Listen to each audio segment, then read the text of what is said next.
The wind over Veltrax's IV was sharp and dry, cutting through the cracked soil like knives. This was a mining world, not a place for comfort or kindness. Life here was hard, and for some even survival was a daily fight. In the cold shadow of a broken tower, a figure lay still, thin arms curled around a shaking body. Her name was Jitka, though no one called her by name anymore. To her own people, the Chirin, she was nothing but waste. They had branded her as impure, unclean, and worst of all, too dirty to keep. The Chirin were an insect-like species, strong, strict, obedient to their hive laws. Everything was measured: color, sound, scent. If something didn't match the standard, it was destroyed or cast out. Jitka had survived the casting, but just barely. She had been different since she was born. Her carapace was softer than others. She made strange clicking sounds when she felt strong emotions. But the worst thing to the hive was her mind. She didn't just follow orders. She asked questions. She felt pity. And for that, they exiled her.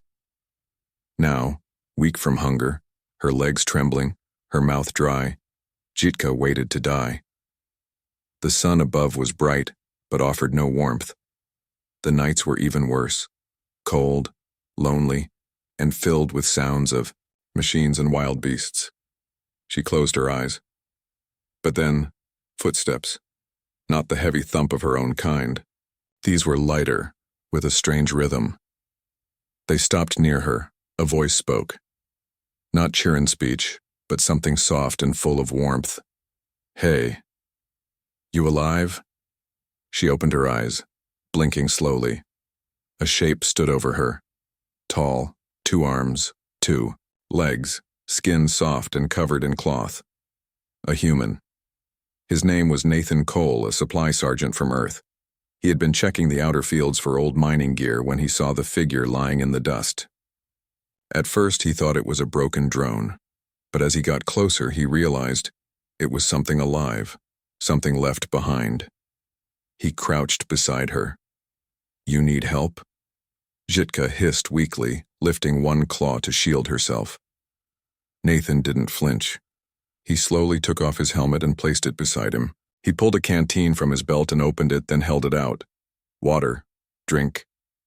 Jitka sniffed the air. Her senses were still sharp, even if her body was weak. The liquid smelled clean, not poisoned. Slowly, she reached out and took the canteen. Her claws trembled as she brought it to her mandibles. She drank in small, slow gulps. Then she stopped, staring at him with large black eyes full of confusion. No one had ever offered her water before. Not since exile. Not even her own kind. Nathan watched her, then smiled gently. "That's better. You're not gonna die today, bug lady. Not on my shift." She tilted her head. She didn't understand the words, but something in his voice made her feel safe. He pulled out a blanket from his pack and carefully wrapped it around her shoulders. She flinched but didn't resist. Nathan clicked his comm device. "Base, this is Cole. I've got a situation. Found a non-hostile Chirin female, cast-out type. She's in rough shape, requesting pickup." Static crackled. Then a voice replied, annoyed. "Are you kidding? A bug? Leave her, that's not our problem." Nathan didn't answer. He looked at Jitka, then turned off his comm. "Guess it's just you and me," he said softly. He lifted her gently. She was light. Too light, like a dried leaf. Her body was shivering even with the blanket. Jitka didn't resist. For the first time since exile, she let herself rest in someone's arms. As Nathan walked back toward the outpost, carrying her like a lost child, something stirred inside her. A small spark. A memory, maybe, or a dream. Hope. She had thought all kindness was gone from the world. But maybe, just maybe, one human had chosen to see her not as waste, but as someone worth saving. And that, in itself, was a beginning. The human outpost on Veltrax's IV was not a friendly place. It was full of metal buildings, sharp fences, and loud machines. Dust blew through the air and the sky was always gray. This was a place for work, not for care or comfort, but Nathan Cole carried Jitka through the main gate anyway. The guards at the entrance stared. One of them, a tall man with a thick beard, stepped forward. "What's that you're carrying?" "Sergeant?" he asked, raising an eyebrow. Nathan didn't stop. "She's hurt. She needs help," the man scoffed. "It's a bug. They dumped those freaks for a reason." Nathan turned his head sharply. "She's not a freak. She's alive. That's reason enough." The guard muttered something rude but stepped aside. Nathan kept walking, his boots thudding against the metal floor of the base. He brought Jitka into the medical room where bright lights and white walls filled the space. Inside, a woman in a lab coat looked up from her work. It was Elena Ramirez, the base medic. Her eyes widened when she saw the Chirin female in Nathan's arms. "Please don't tell me you brought that thing here," she said, half joking, half serious. "She's not a thing. She's hurt," Nathan said firmly. "Can you help her?" Elena sighed. "Fine. Put her on the table. But if command finds out, it's on you." Jitka was half conscious, but she could feel the softness of the medical bed and the warmth of lights above. Her claws twitched as strange tools passed over her body.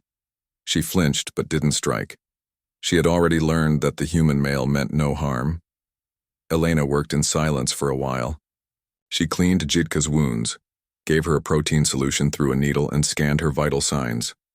"She's malnourished, starving, almost dehydrated. But she'll live," Elena finally said.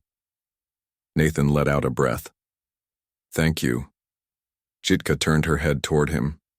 Her black eyes blinked slowly. She made a low clicking noise, not like a threat, but something softer, almost like a question. "She's trying to speak," Elena noted. "Do you understand her?"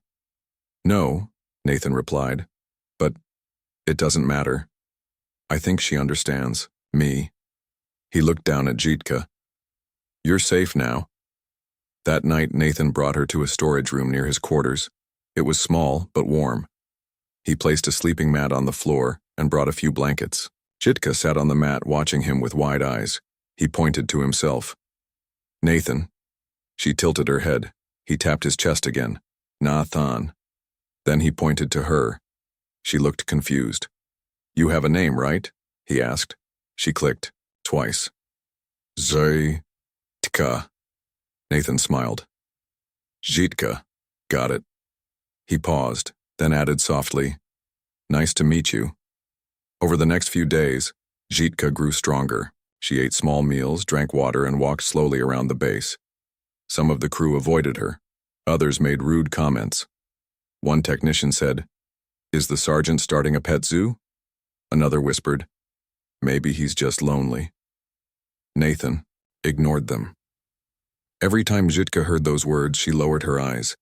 But Nathan always stood tall. One day he brought her a gift, an old repair glove, patched and worn. "Let's see if you can help," he said, leading her to the tool bay. Jitka looked at the machine panel in front of her. Wires were hanging out, sparks flicking now and then. She clicked once and got to work. Her claws moved quickly, carefully.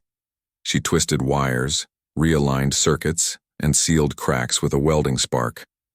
In 10 minutes, the machine started humming again. Nathan clapped. "You fixed it." Jitka gave a soft clicking sound, a smile maybe. From that day on, she helped more. She repaired machines, sorted supplies, and even learned to use simple tools. She still didn't speak much, but her actions said enough. Elena watched this with interest. One evening, she asked Nathan, "Why are you doing all this? You could have left her." Nathan looked out the window. The sky was dark, stars just beginning to shine. "Because," he said, "no one else would." She didn't choose to be different. She was thrown away for something she couldn't control. "That's not fair." Elena nodded slowly. "She's lucky you found her." "I think I'm the lucky one," Nathan replied. Inside the storage room, Jitka sat near the heating unit holding the repair glove in her claws. She turned it over, feeling the warmth it had absorbed from Nathan's hand. She made a soft sound, something close to a wisp. Nathan, her first human word. Every morning on Veltraxis 4 began the same way, alarms, dust, and cold metal floors. But for Jitka, things had started to feel different. She now had a warm corner to sleep in, simple food to eat, and someone who looked at her like she mattered. That someone was Nathan Cole, the human who had rescued her from the edge of death. In just a few weeks, Jitka had learned many small things: how to hold tools with care, how to listen to human voices, how to speak simple words like water, fix, and Nathan. She had never been taught these things before. In the hive, orders were given through scent and sound. There was no space for learning, only for obeying. But here, she could learn. Nathan had set up a small space for her in the engineering room. It had tools, wires, and broken equipment for her to practice on. She would sit cross-legged, humming in her Chiron way, carefully fixing what others had thrown away. The other humans noticed. At first they only stared. Then came the whispers. She's still here. Why is she allowed in the tool bay? Is she part of the team now? Nathan ignored them. But one day, the base commander, Lieutenant Marks, called him in. You've made it clear you're keeping that creature around, Marks said coldly, looking down at his datapad. But we've received a message from Central Command. Cross-species fraternization violates protocol. You're walking a thin line. Nathan stood tall. She's not a pet. She's not dangerous. She's helping. Marks raised an eyebrow. And what exactly is your relationship with her? She's my teammate, Nathan replied, and my responsibility. The lieutenant leaned back in his chair. Just remember, rules are rules, Sergeant. The Chiron see her as impure. You think they'll forget that? Nathan said nothing. He simply saluted and walked out. Back in the workshop, Jitka sat beside a broken cooling unit. She looked up when Nathan returned.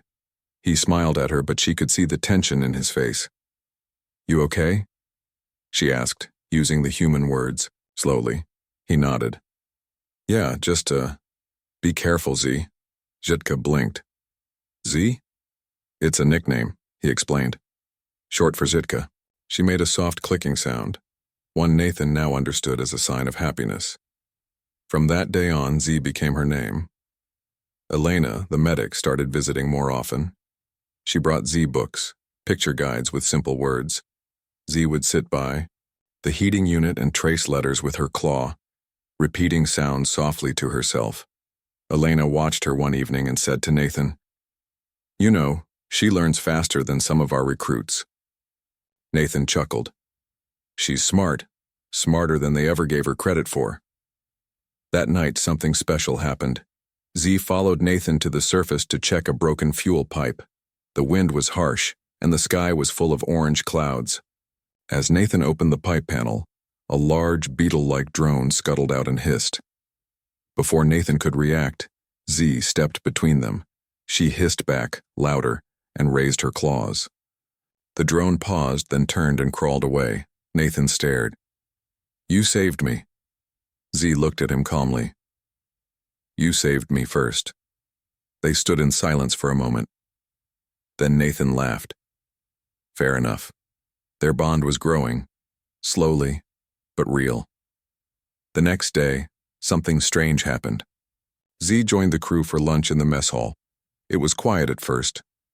People stared, unsure of what to do. Then Elena sat beside her. Pass the salt? She asked Z. Z handed it over carefully. A mechanic named Riley spoke next. So, is it true you fixed the drone arm last week? Z nodded once. Riley shrugged. Well, good job. The air shifted. For the first time, Z wasn't just the bug. She was Z, the one who helped fix things, the one who saved Nathan, the one who tried to learn. Later that night, Nathan sat beside her in the storage room. She was reading a book aloud. Slowly, but clearly, the sun is bright in the blue sky. You're doing great, Nathan said with a smile. Z turned her head. Do you miss Earth? Nathan looked up at the metal ceiling. Sometimes. But this place has something special now. Z tilted her head. What? He looked at her. You. For a moment, neither spoke. There was no need. The silence between them was not empty. It was full of understanding. Z reached out and gently touched the old repair glove Nathan had given her. She placed it beside his hand. I stay, she said softly. With you. Nathan nodded. And I'll stay. With you. The calm of the outpost did not last long. The Kirin High Command had sent a message to Veltraxis IV, and it was clear. The so-called impure ones, those who did not fit the strict rules of the hive, were to be cleansed. No exceptions. No mercy. Nathan sat in the briefing room with other officers. The holoscreen showed images of Kirin squads moving across the colony, hunting those marked for exile or elimination. He felt a cold knot in his stomach. Among those targeted was Jitka, or Z, as Nathan called her. The Kirin saw her, not just as impure but as a dangerous symbol of contamination. If the cleansing squads found her, it would mean death. After the meeting, Nathan found Z in the engineering bay, working quietly. He sat beside her and took a deep breath. We have to get ready, he said softly. She looked at him, confused. The Kirin, they're coming to clear out anyone like you. Z's antennae twitched. She had heard stories of the cleansing. It was cruel, violent. The hive was afraid of change. Nathan's voice was steady but urgent. We can't stay here. If they find you. Z clicked a long, low sound, her way of saying she understood. Nathan placed a hand on her shoulder. I'm going to get you somewhere safe. The next hours were tense. Nathan contacted some trusted allies, human and Kirin, who believed in mercy, not hatred. Together they planned a dangerous escape. The only way off the planet was through the spaceport, guarded by Kirin patrols and human security forces alike. They had to steal a small transport shuttle hidden in a nearby hangar. At night, under the cover of dust storms, Nathan and Z moved quietly through the base. Z's sharp eyes caught movements far better than Nathan's, guiding him past patrols and cameras. When they reached the hangar, they saw the shuttle, a small craft meant for cargo runs, not fast travel. The engines were old, but with some repairs it could fly. Nathan set to work unlocking the controls. Z helped, using tools she had learned to handle. They worked fast, but every minute raised the risk of discovery. Suddenly a loud alarm blared. Red lights flashed. Kirin guards shouted orders. We've been spotted, Nathan hissed. Go! Z followed Nathan into the shuttle. He slammed the hatch shut and powered the engines. The craft shook as it lifted off the ground. Outside, patrol drones swarmed, firing warning shots. Nathan steered the shuttle through the storms, dodging laser beams. Z held onto the seat, eyes wide. The shuttle's small engine struggled, but Nathan pushed them to the limit. Behind them, the Kirin broadcast a message over the colony's network. Attention, the biological contaminant Jitka is escaping. All units intercept at all costs. Z's antennae flattened against her head. She looked at Nathan. Why? They hate me? Nathan shook his head. Because they're afraid. But I don't hate you. I choose you. The shuttle burst through the planet's atmosphere and entered space. The stars stretched ahead like a promise. Nathan set the coordinates for Earth, the only place where they might find safety. As the shuttle glided away, Nathan looked at Z and smiled. Hold on tight. This is just the beginning. The stolen shuttle shuddered under Nathan's hands as it soared through space. Outside, the stars glimmered cold and distant. Inside, tension filled the small cabin. Jitka sat quietly, her many legs folded beneath her, watching the controls and screens with wide eyes. Nathan checked the navigation panel again and again, hoping their plan would work. The shuttle was old, not meant for a long journey, but it was their only hope. Suddenly, the warning alarms blared. Incoming! Nathan shouted, pushing the throttle forward. On the screen, bright shapes appeared. Chirin patrol ships, fast and armed. They were closing in. Jitka's antennae twitched nervously. They come for me. Nathan nodded grimly. Yes, they want to bring you back, but I won't let that happen. The first chase was rough. The patrol ships fired warning lasers, trying to force them to stop.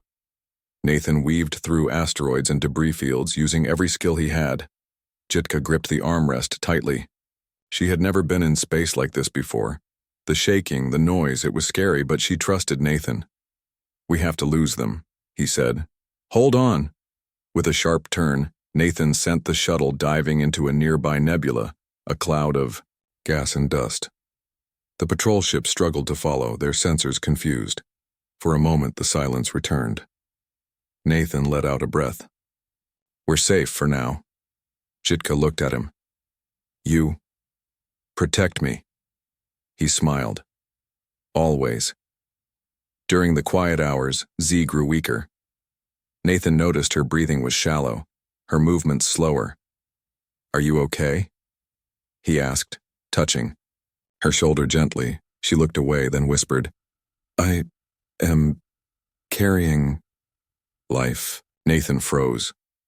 Pregnant, she said, using simple words she had learned. Nathan stared. Your child? Z nodded slowly.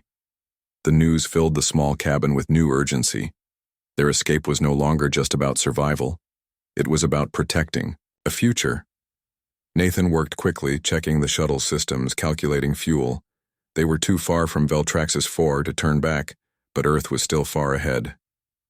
We'll make it, Nathan promised. For you and your child. The next day, they received a message from Earth Command. The voice was cold, official. This is Earth Control. Unknown shuttle detected leaving Veltraxis 4. Identify yourselves and state purpose. Nathan replied quickly. This is Sergeant Nathan Cole, escorting a Chirin female. She is seeking asylum due to persecution. There was a long pause. Docking permission denied. You must hold position for quarantine inspection. Nathan frowned. We're low on fuel. We can't wait. Negative. Compliance is mandatory. Jitka's antenna drooped. They fear us. Nathan gritted his teeth. Not all, but we have to prove it. He switched off the comm. We need a new plan. Days passed. The shuttle drifted in orbit. Supplies were low. Jitka rested, her condition delicate.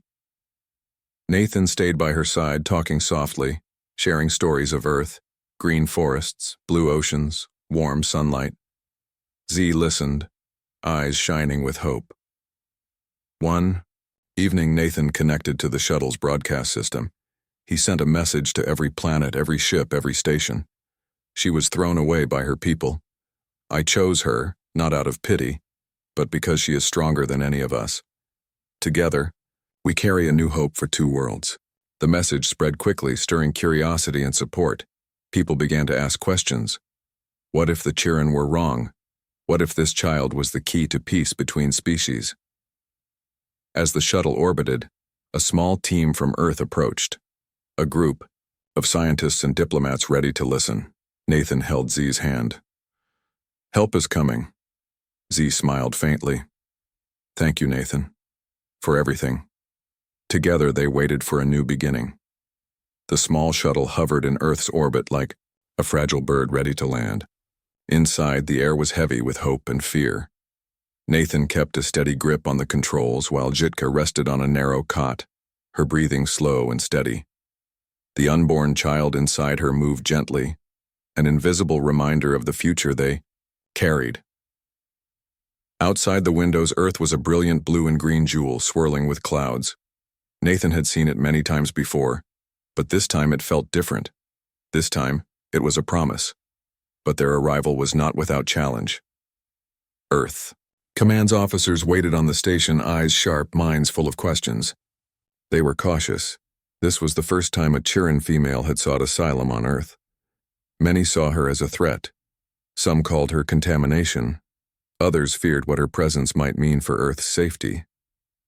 Nathan stood firm during the meetings. Jitka is not a threat. She is a living being who deserves protection.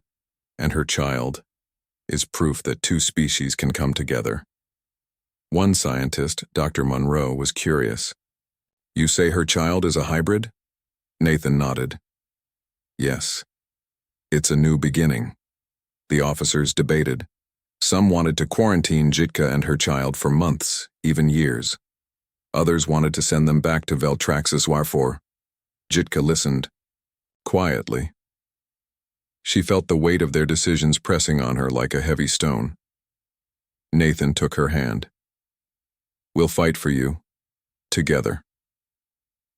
After long talks, Earth Command agreed to allow Jitka and Nathan to land on Earth, under strict supervision.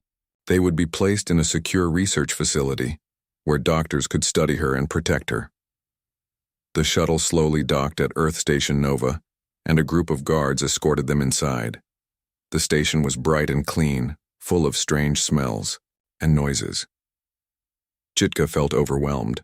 The walls were smooth and the air was cooler than Veltraxis 4. But Nathan stayed close, whispering words of comfort. Days passed. Scientists ran tests on Jitka and her child, marveling at the unique biology. They discovered that her hybrid offspring carried traits from both species, traits that could help both Chirin and humans understand each other better. Nathan spent his time advocating for her. He spoke with leaders, explained her story, and reminded them that every being deserved kindness. Slowly, the story of Jitka and Nathan spread beyond the station. People across Earth began to hear about the Chirin female who had been cast away by her own people, but saved by a human. She became a symbol, a reminder that fear and hatred could be overcome by courage and love. One evening, Nathan and Jitka stood by a window looking out at the vast Earth below. Jitka whispered, "This place is strange, but it feels safe." Nathan smiled. "It is, and we're going to make it home." She looked up at him, her eyes full of hope. "For our child," Nathan nodded. "For all of us." Together they faced a new world, one full of challenges but also full of promise. The days on Earth moved slowly for Jitka and Nathan Cole, but each one was filled with small victories. After weeks in the research facility, the scientists finally gave them good news. Jitka was healthy and her child was growing strong inside her. The hybrid baby carried the promise of two worlds coming together. Nathan and Jitka were allowed to leave the sterile halls of the facility and move to a quiet valley far from the noise of the city and the eyes of curious strangers. The valley was green and full of life. Tall trees reached for the sky, birds sang in the morning light, and a river wound gently through the fields. It was a place where they could begin again. Jitka walked slowly at first, still learning how to move on soft grass instead of hard metal. Nathan showed her the beauty of this new home, the warmth of the sun, the smell of fresh earth, and the peaceful sounds of nature.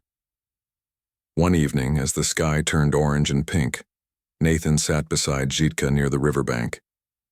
"Our child will grow up here," he said softly, "between two worlds." Jitka reached out and touched his hand with her claw. "Not just between two worlds," she whispered. "Our child will be new." Nathan smiled, his heart full of hope. News of their story had spread across Earth and beyond. People saw in Jitka not a creature to fear, but a symbol of change. Some Chirin even questioned their own harsh traditions, inspired by the courage of the outcast and the human who loved her. At the valley, Nathan taught Jitka to read and write in human language. She showed him how to listen to the world with her sensitive antennae and feel the emotions that connected all living beings. Together, they prepared for the arrival of their child. The day finally came quietly. Nathan held Jitka's hand as she brought new life into the world, a small, unique being with shimmering carapace and gentle human eyes. They named the baby Lyra. Lyra was special. She carried the strength of the Chirin and the warmth of humanity.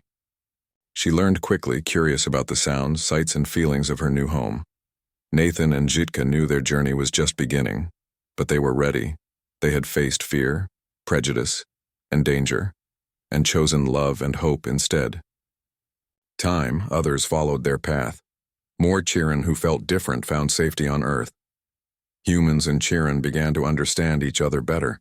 Together, they built bridges where there were once walls. The world was changing. And it all started because one human saw beyond the surface, because one human chose to stand by the too dirty to keep. Nathan looked at Jitka one evening, as the sun set over the valley. "We made it," he said quietly. Jitka smiled and nodded. "Yes," she said. A new dawn.